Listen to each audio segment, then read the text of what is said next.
சனிக்கிழமை சுற்றுப்பயணம் தொடங்கி இருக்கு. ஆடியோ ரிலீஸ் சனிக்கிழமை தான் பண்ணுவாங்க. 18 வயசு கீழே இருக்கக்கூடிய ஓட்டர்ஸ் சனிக்கிழமை தான் ஸ்கூல் லீவ் எல்லாம் விடுவாங்க. சனிக்கிழமை அரசியல்வாதி விஜய் அவர்களுக்கு வாழ்த்துக்கள். சுயமா சிந்திக்க தெரியாத அரசியல் தலைவர்கள் எல்லாமே மண்டபத்தில் எழுதி கொடுக்கறத தான் வாசிப்பாங்க.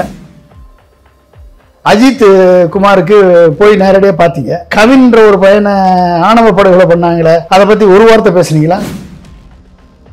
இப்படி கிறிஸ்தவர்களுக்கு எதிராக செயல்பட்ட இந்த பிஜேபியை இது வரைக்கும் ஒரு வார்த்தை கேட்டிருக்காப்லையா விஜய்?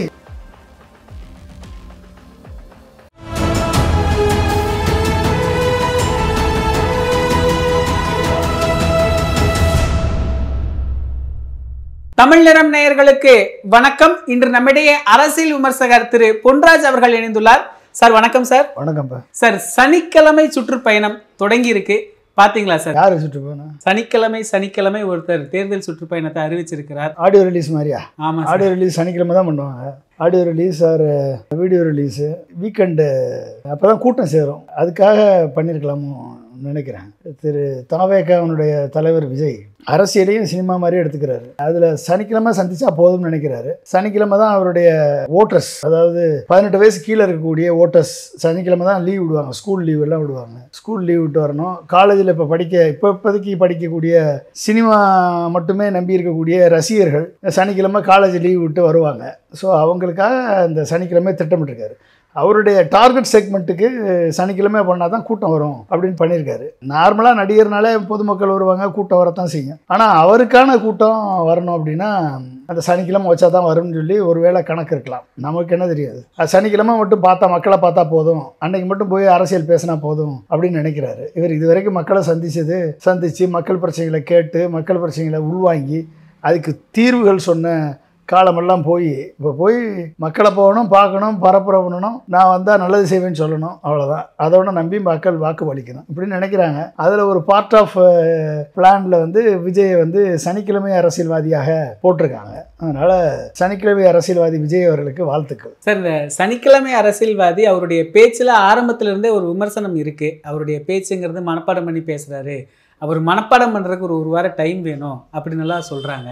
அவருடைய பேச்சை எப்படி நீங்கள் பார்க்குறீங்க சார்? ஆரம்ப கால 15 நிமிஷம் பேசுறதுக்குமா மனப்பாடம் பண்ணுறதுக்கு ஒரு வாரம் டைம் வேணும்? ஒரு நாளைக்கு 3 தொகுதின்னு சொல்கிறாங்க, 3 மாவட்டம். 15 நிமிஷம் ஒரு இடத்துல பேசினாலும் அரை மணி நேரம் பேசினா கூட மனப்பாடம் பண்ணணுமா என்ன சார்? ஆனால் அவங்க சொல்கிறாங்களே சார், எங்களுக்கு பேசுறதுக்கு அனுமதி தரதில்லை, அதனால தான் நாங்கள் சுருக்கமாக பேசுகிறோம் அப்படின்னு. என்ன பேசுறதுக்கு அனுமதி தரதில்லை? என்ன அனுமதி இல்லை? ஏங்க நீங்கள் சனிக்கிழமை மக்கள் சனி ஞாயிறு வேலையெல்லாம் முடிஞ்ச பிறகு வீக்கெண்டில் மக்கள் கடத்தெருவுக்கு அதிகமாக போவாங்க. போய் பர்ச்சேஸ் பண்ண போவாங்க, ஷாப்பிங் போவாங்க, காய்கறிகள் வாங்குறதுக்கு போவாங்க, மார்க்கெட்டுக்கு போவாங்க, கடத்தெருவுக்கு அதிகமாக போவாங்க. நீங்கள் அந்த கடத்தெருவில் போய் கேட்டிங்கன்னா எப்படி அனுமதி கொடுப்பான்?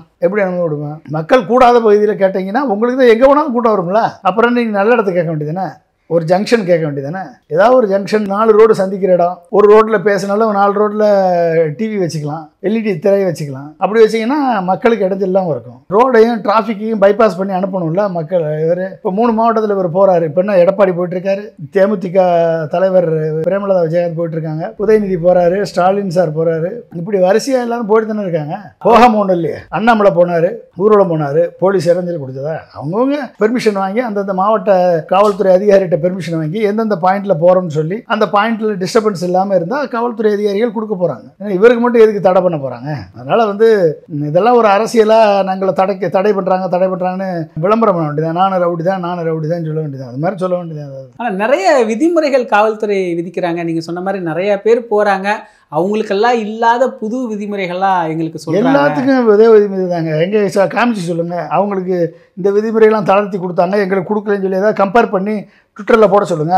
இவங்களுக்கு கேட்டாங்க, எத்தனை கட்சி தலைவர்கள்ட்ட கேட்டால் சொல்லிடுவாங்கல்ல. சீமான்ட்ட கேட்டால் சொல்லிட்டு போகிறாரு, திருமாவளவன்ட்ட கேட்டால் சொல்லிட்டு போகிறாரு.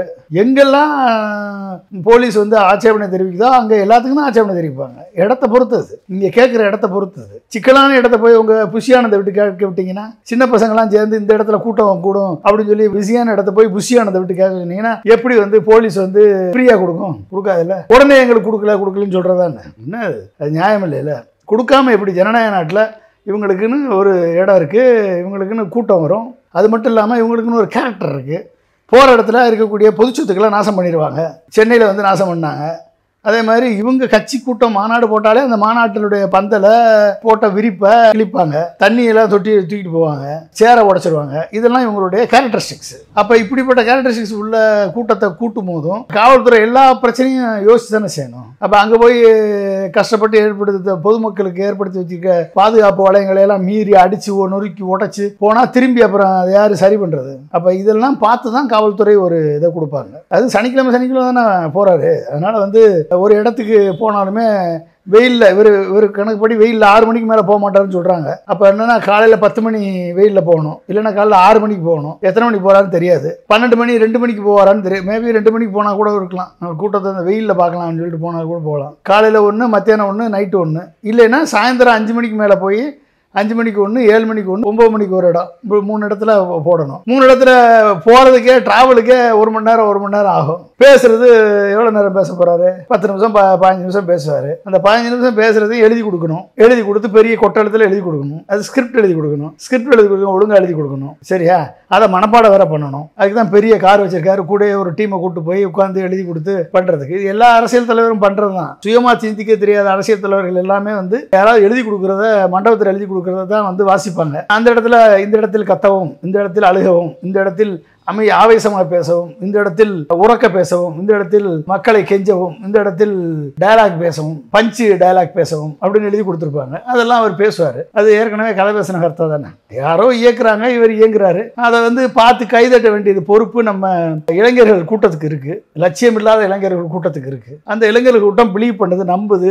விஜய் வந்து வந்தாருன்னா ஒட்டுமொத்த இவர்களது வாழ்க்கை தர உயர்ந்துடும், இவர்களது நல்லது செய்வேன்னு தான் சொல்றாரு. எல்லாரும் தான் வர்றவங்களாம் நல்லதான் செய்யறாங்க. மோடியை பார்த்து நம்ம ஏமாறலையா? எதுகை மோனையா பேசினார்ல ஹிந்தியில, அதை பார்த்து ஏமாறலையா? திடீர்னு அழுவார் தெரியுமா மோடி? திடீர்னு அழுவார், திடீர்னு வியாபாரம் பேசுவார், திடீர்னு அமைதியாக பேசுவார். இது எல்லாம் பிரசாந்த் கிஷோர் மாதிரி ஆளுங்க எழுதி கொடுக்கறத அப்படியே பேசினாரு. நடிச்சு நம்பி ஓட்டு போட்டான். 3 முறை கிட்டத்தட்ட 12 வருஷமா சீரழிஞ்சு சின்ன பண்ணப்பட்டு போய் கிடக்கிறோம். அப்போ இந்த நடிகர்கள் மட்டும் நடிகர்கள் இல்லை, பெரும்பாலான அரசியல் தலைவர்கள் ஆஸ்கார் அவார்டு நடிகர்களாக மாறிட்டாங்க. ஏன்னா அவர்கள் இயக்கப்படுகிறார்கள். சுயமாக இயங்கக்கூடிய சிந்தனை, சுய சிந்தனை, சுய அரசியல் அறிவு, சுய ஒரு பிரச்சனை, கேள்வி, எல்லாத்தையும் கேள்வி கேட்பாங்க. என்ன, எனக்கு ஒருத்தர் ஃபோன் பண்ணாரு, சார் கேள்வி கேட்கறது எங்கள் ஊரில் டீ கடையில் உட்காந்து பேப்பர் படிக்கிறவங்க கூட 10 கேள்வி கேட்பான் சார். பதில் சொல்லணும்ல, அதுக்கு சொல்யூஷன் சொல்லணும்ல. எடப்பாடியை வந்து ஒரு விவசாயி கேள்வி கேட்குறாரு, உங்கள் ஆட்சியில் இருக்கும்போது நீங்கள் வந்து ஏன் கல்லு கடையை திறக்கல, இப்போ வந்து நாங்கள் வந்தால் திறப்போம் ஏன் சொல்கிறீங்கன்னு கேட்குறாரு. யோ, உன் கோரிக்கை மட்டும் சொல்லிட்டு உட்காரு, நீ என்ன ரொம்ப ஓவரா பேசுகிற? யாரு? வருங்கால முதலமைச்சர், மீண்டும் முதலமைச்சர், அதிமுகவின் சர்வாதிகாரி, அதிமுகவினுடைய பொதுச் செயலாளர், ஒரே பொதுச் செயலாளர் என்று சொல்லப்படக்கூடிய எடப்பாடி சொல்றாரு பதில். அப்போ அவர்கிட்ட பதில் இல்லை. சட்டியில் இருந்ததுன்னா அகப்பையில் வரும், சட்டியில் இல்லாதப்ப எப்படி அகப்பையில் வரும்? அவ்வளோதான். அப்போ இவர்கள் மட்டும் மோனோகிராமாக பேசுவாங்க, ஆனால் பதில் கிடையாது, கேட்குற கேள்விக்கு பதில் கிடையாது. ஸோ இதுதான் இவங்களுடைய எக்ஸ்போசர். சார், நீங்கள் குறிப்பிட்ட மாதிரி அவங்க அனுமதி கேட்கக்கூடிய இடமே வந்து அரசியல் கட்சியுடைய பிரச்சாரத்துக்கு அனுமதிக்கப்பட்ட இடம் இல்லை. அப்படிங்கும்போது ஆதவர்ஜுனா சொல்கிறாரு, இந்த காவல்துறை அனுமதி மறுக்கிறதுக்கு காரணமே திமுக பின்னணியில் இருக்குது, திமுக எங்களை பார்த்து பயப்படுது அப்படின்னு சொல்கிறாரு. சார், வேற என்ன சொல்ல முடியும்? ஏன்னா பெரிய 35% ஓட்டு வங்கி நிரூபித்து வந்த கட்சி, இவங்களை பார்த்து திமுக பயப்படுது. நேற்று முளைச்ச மலையில் முளைச்ச இன்னைக்கு முளைச்ச காளான், இன்னும் வந்து காளான் மூச்சு விடலை. நீ எலெக்ஷனில் நின்று மக்களது நம்பிக்கையை பெற்று ஓட்டு வாங்கணும். நீயே வந்து எம்ஜிஆர் ஓட்டு வாங்கணும்னு எம்ஜிஆர் படத்தை போட்டுட்டு வேன் பஸ்ஸில் வந்து எம்ஜிஆர் படத்தை போட்டு போகிற, அண்ணா படத்தை திமுக ஓட்டை வாங்கணும்னு அண்ணா படத்தை போட்டு போகிற, ஏடிஎம்கே ஓட்டை வாங்குறதுக்கு எம்ஜிஆர் படத்தை போட்டு போகிற. நீ சொன்ன அந்த லட்சிய தலைவர்கள் தனியாக நிற்கிறாங்க, அவங்களெல்லாம் விட்டாச்சு. பெரியார், காமராஜர், அம்பேத்கர், வீரமங்கை வேலு நாச்சியார், அஞ்சலி அம்மா எல்லாம் தனியாக நிற்கிறாங்க. அவங்கள வச்சு கதை நடக்காதுன்னு சொல்லி எம்ஜிஆரையும் அண்ணாவையும் தூக்கிட்டு போகிறீங்க. டிஎம்கே ஓட்டை வாங்குறதுக்கு அண்ணாவும், ஏடிஎம்கே ஓட்டை வாங்குறதுக்கு எம்ஜிஆரையும் தூக்கிட்டு போகிற. உனக்குன்னு ஒரு தனி பாட்டு கிடையாது. எம்ஜிஆர் பாட்டை தான் நீயும் படிக்க வேண்டிய சூழல் இருக்குது. அப்போ நீ இவ்வளோ நாள் சினிமாவில் நடித்த நடிப்பினுடைய அவுட்கம் என்ன? அப்போ சினிமாவில் வந்து மக்களுக்குரிய கருத்து எதுவுமே கிடையாது உங்கள்கிட்ட இருந்து. நீ பாடக்கூடிய ஓம் பாட்டிலிருந்தே பாடக்கூடியதுக்கு ஒன்றுமே இல்லை. எம்ஜிஆர் பாட்டை தான் நீ கடன் வாங்க வேண்டியது இருக்குது. எம்ஜிஆர் தோளில் தான் சவாரி செய்ய வேண்டியது இருக்குது. அண்ணாவின் தோளில் தான் சவாரி செய்ய வேண்டியது இருக்குது. ஏடிஎம்கே இன்னைக்கு உடஞ்சி போய் கிடக்கு. ஏடிஎம்கே இன்னைக்கு பிஜேபி அடிமையாகி போச்சு. அப்போ ஏடிஎம்கே ஓட்டுகளாக வாங்குறதுக்கு எம்ஜிஆர் படம், திமுக அவனுடைய ஓட்டை வாங்குறதுக்கு திராவிட மாடல், திராவிட சித்தாந்தம், அண்ணா படம். அப்போ உங்களுக்குன்னு என்ன இருக்குது சொல்லுங்கள் பார்ப்போம். அப்போ அதுலேயே தெரியுது இவர் டிஃபீட்டட். என்ன நிம்மதி திமுக இதுக்கு பயப்படுது உங்களுக்கு?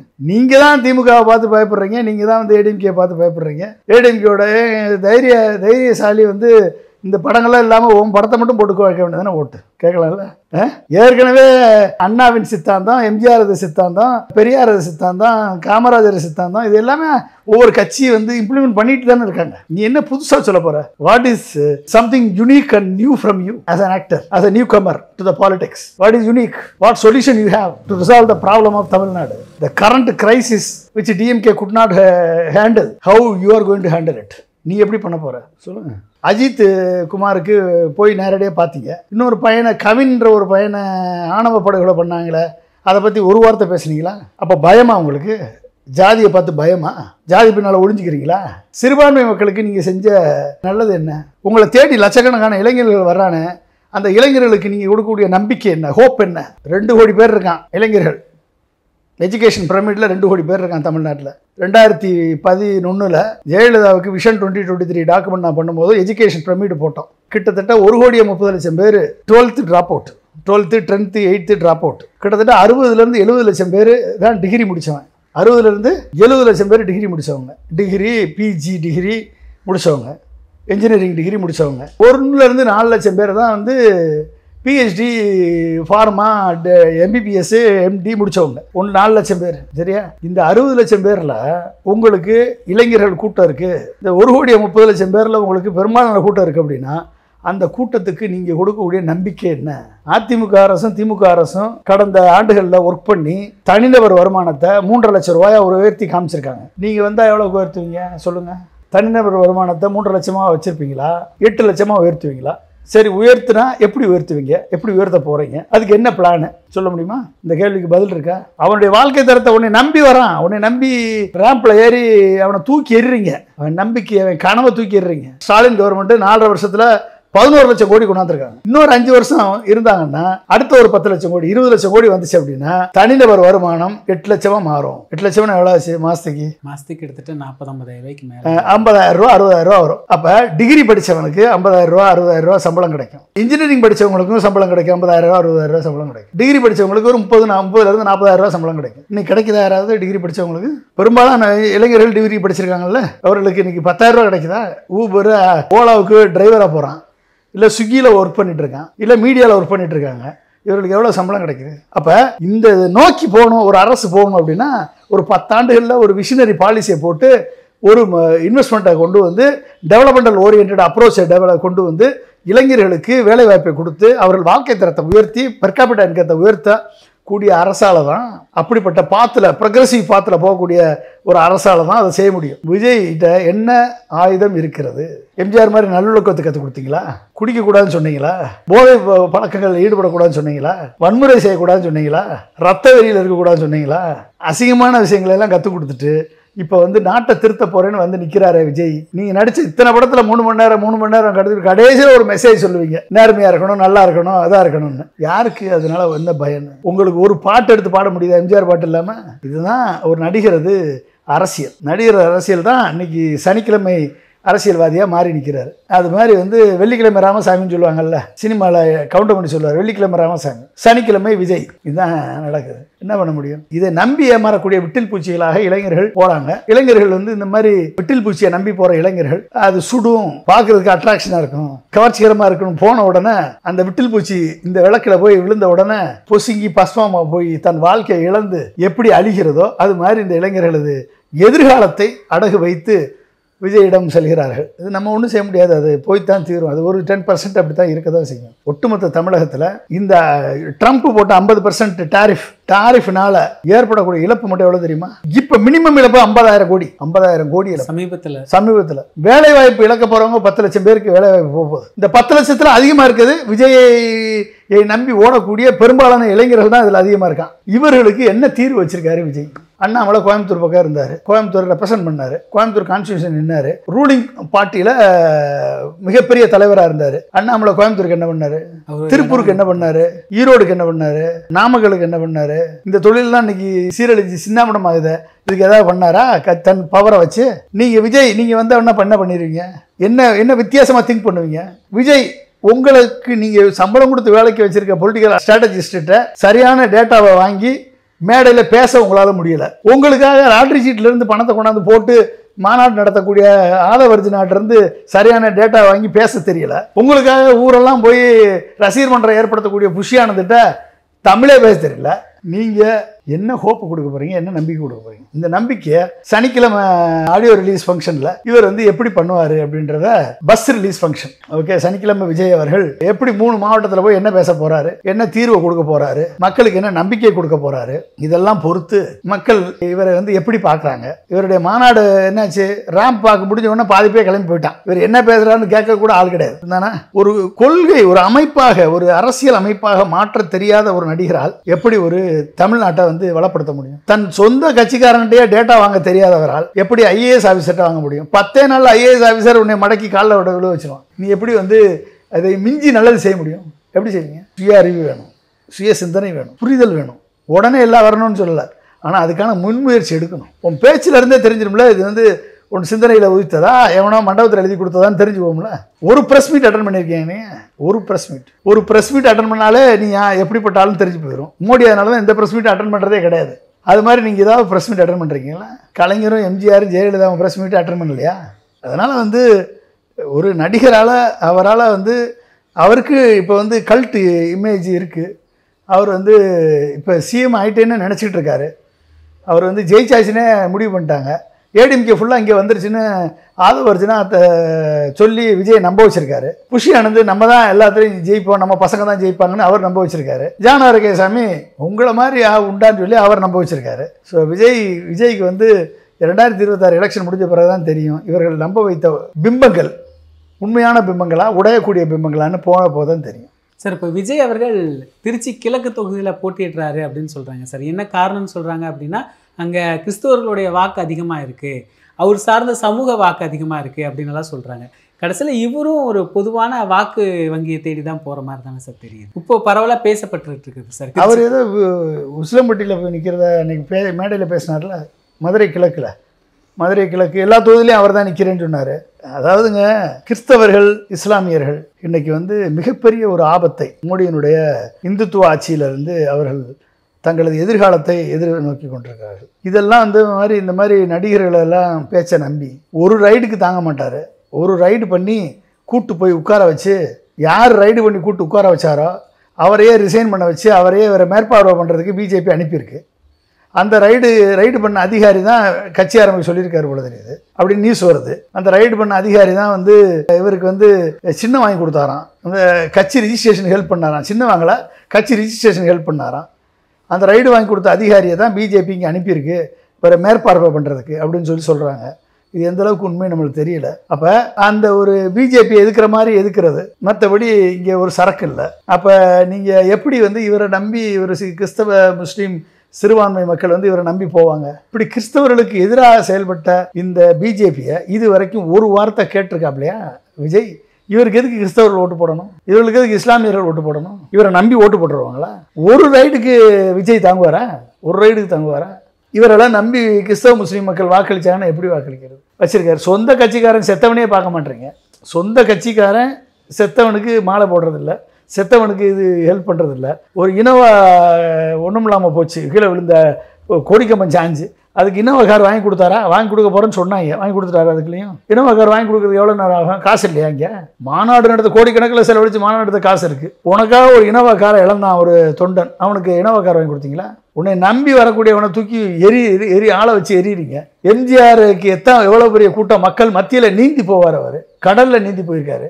இரவும் பகலும் காத்து கிடக்கும் கூட்டம் அவர் வர்றதுக்கு. இன்னைக்கு சாயந்தரம் வர்றேன்னு சொன்னாங்கன்னா நாளைக்கு மத்தியானம் வருவார். அது வரைக்கும் காத்து கிடக்கும் கூட்டம். அப்படிப்பட்ட எம்ஜிஆரை வந்து 4 சொந்த பாதுகாவலரை வச்சு தான் இருந்தாங்க. யாராவது தூக்கி எறிஞ்சிருக்காங்களா? இன்னைக்கு அந்த கட்சியோட செய்தி தொடர்பாளர் சொல்கிறாரு, அந்த ரேம்ப் மேலே ஏறினவங்கெல்லாம் எங்கள் ஆட்கள் கிடையாது, வேற கட்சி வந்து ஆள் செட் பண்ணி அவங்களெல்லாம் ஏற்றி விட்டுருக்காங்க. அப்போ மாநாடுக்கு வந்தவங்களாம் வேற கட்சிக்காரங்க தானே? அப்போ இருக்கலாம். இந்த மாதிரி தப்பு பண்ணுறவங்கெல்லாம் வேற கட்சிக்காரங்க. அப்போ எப்படி இருக்கும்? ஒரு தலைவன் என்ன தெரியுமா? தோல்வியை தனதாக்கி கொண்டு வெற்றியை தன் நண்பர்களுக்கு பரிசளிக்கணும். அவன் தான் தலைவன். தன்னுடன் பணிபுரிந்தவர்கள் பரிசளிக்கணும். ஆனால் ஒரு பிரச்சனைன்னு வந்த உடனே தொண்டனையே அவன் நம்ம கட்சிக்கார தொண்டன் இல்லைன்னு சொல்கிறான்னா அவன் எப்படி தலைவனாவான்? இவனை நம்பி போகிறவனை என்ன பண்ணுவான்? தெருவில் நிற்கணும். அதானே இது ஒரு கட்சியினுடைய யார் செய்தி தொடர்பு, யார் சொன்னது? அதை லயோலாமணி எப்படிப்பட்ட ஆளு பக்கத்தில் வச்சிருந்தா எப்படி விளங்குமா? அது நாளைக்கு லயோலாமணியா யாருன்னு கேட்டாலும் கேட்பாங்க. இவர் செய்தி தொடர்பாளர். அப்போ உனக்குன்னு ஒரு பிரச்சனை வந்த உடனே அவன் கட்சிக்காரனே இல்லைன்னு சொன்னேன்னா நீ எப்படிப்பட்ட ஒரு கட்சி, உன்னைய நம்பி எப்படி இந்த புற்றீசல் போல் இந்த இளைஞர்கள் கூட்டம் பின்னால் தெரியுது. அப்போ இதுக்கு என்ன சொல்கிறது, என்ன சொல்கிறது?